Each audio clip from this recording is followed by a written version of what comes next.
Oke, kita langsung mulai aja nih. Selamat datang di bedah materi kita kali ini. Hari ini kita bakal ngasih kelas kilat yang seru banget buat ngebahas soal apa sih sebenarnya yang disebut dengan negara. Tiap hari kita dengar kata ini kan, di berita, di sekolah, pas nongkrong. Tapi coba deh, kalau ditanya wujud aslinya tuh kayak gimana, pasti banyak yang mendadak bingung. Jadi, siap-siap ya, karena kita bakal bongkar konsep raksasa ini sampai ke akar-akarnya. Di pembahasan kali ini, peta jalannya udah jelas banget. Kita bakal jalan-jalan ngebahas 5 hal pokok.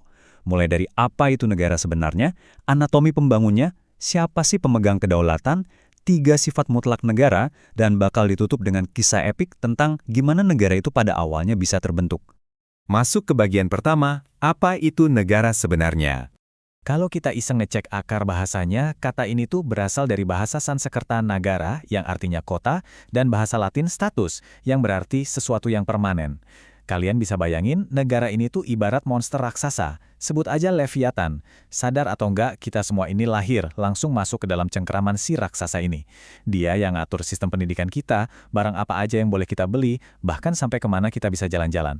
Tapi anehnya, mencoba mendefinisikan entitas raksasa yang selalu ada di sekitar kita setiap detik ini ternyata luar biasa kompleks. Coba deh kita lihat pandangan sosiolog legendaris Max Weber. Dia punya definisi yang lumayan dramatis dan tajam nih. Weber bilang, negara itu adalah suatu masyarakat yang punya monopoli dalam penggunaan kekerasan fisik secara sah di wilayah tertentu. Hal ini benar-benar mengilustrasikan dengan cerdas betapa ekstrimnya kekuasaan sebuah negara. Pikirin aja gini, kalau ada sekelompok orang biasa memenjarakan kalian atau ngambil harta kalian paksa, kita pasti nyebut mereka itu mafia atau kartel, ya kan? Tapi waktu entitas bernama negara yang ngelakuin hal yang sama persis, kita nyebutnya penegakan hukum dan bayar pajak. Negara itu satu-satunya pihak yang punya izin eksklusif buat pakai paksaan fisik secara sah. Tapi tenang, nggak semua pemikir mandang negara sekeras Weber kok. Beda kepala, beda pandangan. Di satu sisi, ada Aristoteles yang ngelihat negara pakai kacamata yang idealis banget.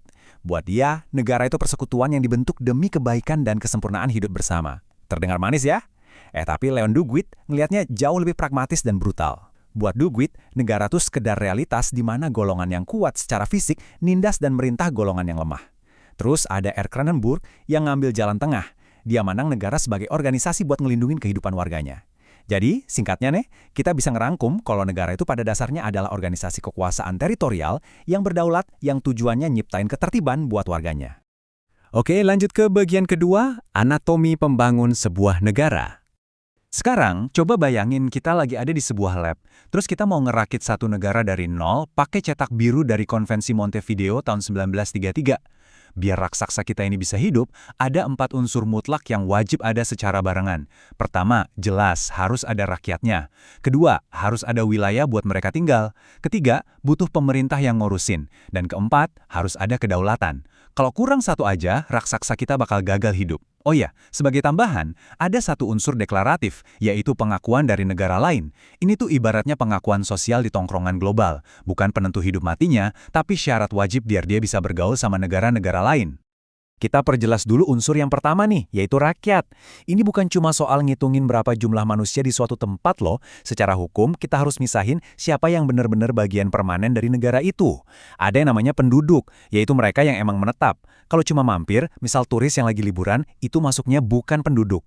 Terus, dari kelompok penduduk tadi, kita belah lagi. Ada warga negara yang punya ikatan hukum penuh, kayak punya hak pilih dan wajib bela negara. Di sisi lain, ada orang asing yang tinggal secara legal, tapi paspornya ya dari negara lain. Jadi rakyat itu adalah komunitas yang punya kesadaran kolektif, bukan sekedar angka statistik. Unsur kedua, wilayah. Kalian harus tahu nih, batas sebuah negara itu nggak cuma berhenti di daratan tempat kita mijak atau ruang udara di atas kepala kita aja. Hukum internasional, khususnya UNCLOS 1982, tuh ngebentangin batas negara jauh ke tengah laut sana secara dinamis. Negara punya kedaulatan penuh sampai 12 mil laut dari bibir pantai. Terus ada zona tambahan sejauh 24 mil, biasanya buat urusan patroli bea cukai sama imigrasi. Yang lebih gila lagi, hak buat ngeksploitasi sumber daya alam kayak ikan atau minyak bumi itu meluas sampai 200 mil di zona ekonomi eksklusif. Jadi, batas negara itu benar-benar ruang lingkup yang hidup dan diatur dengan sangat terstruktur. Masuk ke bagian ketiga, kedaulatan. Siapa pemegang kuasa sebenarnya? Kalau tadi kita ibaratin negara itu raksasa, nah kedaulatan ini adalah otak mutlaknya. Jadi poin krusialnya, kita harus misahin cara kerja otak ini kedua arah. Kedaulatan ke dalam itu kekuasaan mutlak negara buat ngatur setiap nyawa di wilayahnya, tanpa ada campur tangan pihak luar, misalnya bikin undang-undang, narik pajak, atau nangkep penjahat. Di sisi lain ada kedaulatan keluar. Ini kemandirian negara waktu dia berdiri di panggung global, kayak ngirim diplomat, nolak diatur-atur negara asing, sampai bikin perjanjian internasional. Dua-duanya ini harus dipegang secara utuh oleh sebuah negara. Tapi pertanyaannya, dari mana sih asal-usul kekuasaan tertinggi ini? Sepanjang sejarah, para pemikir punya 5 teori besar. Ada yang percaya kedaulatan Tuhan, di mana penguasa itu cuma wakil sang pencipta di bumi. Terus, kedaulatan raja, yang kekuasaannya absolut di tangan sistem monarki. Bergeser ke zaman modern, muncul tuh kedaulatan rakyat, yang bilang kekuasaan murni asalnya dari persetujuan rakyatnya sendiri. Ada juga teori kedaulatan negara, yang mikir kalau entitas negara itu sendiri yang jadi sumber segala kuasa. Dan terakhir, kedaulatan hukum, yang ngeklaim kalau semuanya, bahkan si raksasa negara tadi, pada akhirnya harus tunduk sama hukum yang lebih tinggi. Masing-masing teori ini pernah ngebentuk gimana dunia kita berjalan loh. Lanjut ke bagian keempat, 3 sifat mutlak negara. Ngikutin struktur tadi, mari kita pantau gimana sih kelakuan si raksasa ini sebenarnya. Sifat yang pertama itu, sifat memaksa atau doingen. Negara itu sah secara hukum buat pakai alat kekerasan fisik, kayak polisi, tentara, dan pengadilan, buat mastiin warganya nurut. Ini nyata banget di keseharian kita. Coba aja nekat gak bayar pajak atau nerobos lampu merah tiap hari. Sifat memaksa ini bukan cuma buat nakut-nakutin, tapi emang dirancang spesifik buat ngejamin ketertiban umum. Organisasi lain mungkin cuma bisa mecat kalian, tapi cuma negara yang secara legal bisa ngerenggut kebebasan kalian lewat hukuman penjara. Nah, yang benar-benar menarik dari kelakuan negara ini adalah sifat monopolinya. Negara itu anti banget sama yang namanya saingan buat urusan-urusan krusial. Cuma negara yang diizinin hukum buat nyetak uang kertas yang ada di dompet kalian. Cuma negara yang boleh punya dan ngurus angkatan bersenjata resmi. Bahkan di banyak konstitusi, negara tuh secara eksklusif memonopoli pengelolaan sumber daya alam yang strategis. Pokoknya nggak ada ceritanya opsi alternatif kalau udah menyangkut fondasi eksistensi sebuah negara.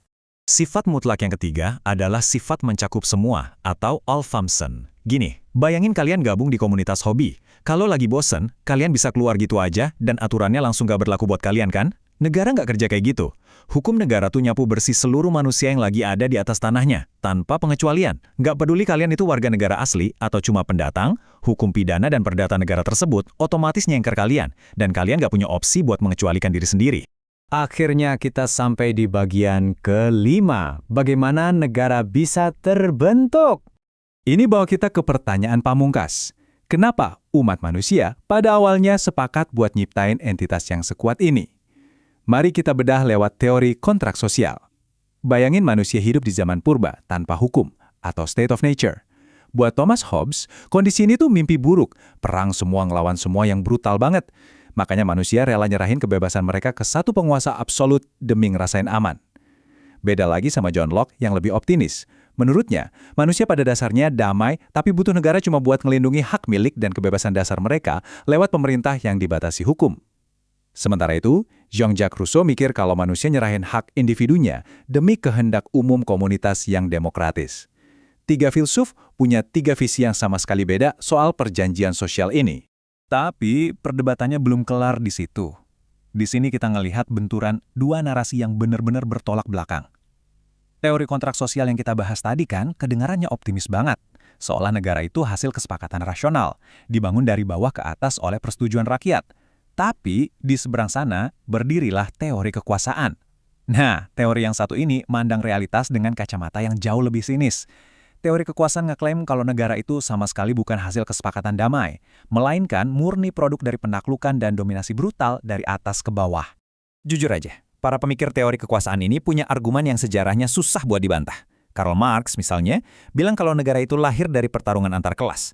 Sengaja dirancang cuma sebagai alat kaum borjuis buat nindas kaum pekerja. Terus Franz Oppenheimer ngedeskripsi negara sebagai institusi yang diciptain suku penakluk buat meras hasil ekonomi masyarakat yang ditaklukkannya. Sementara Leon Duguid ngelihat ini murni hukum alam aja, di mana golongan yang kuat, entah fisik atau hartanya, secara alamiah bakal ngedominasi yang lemah.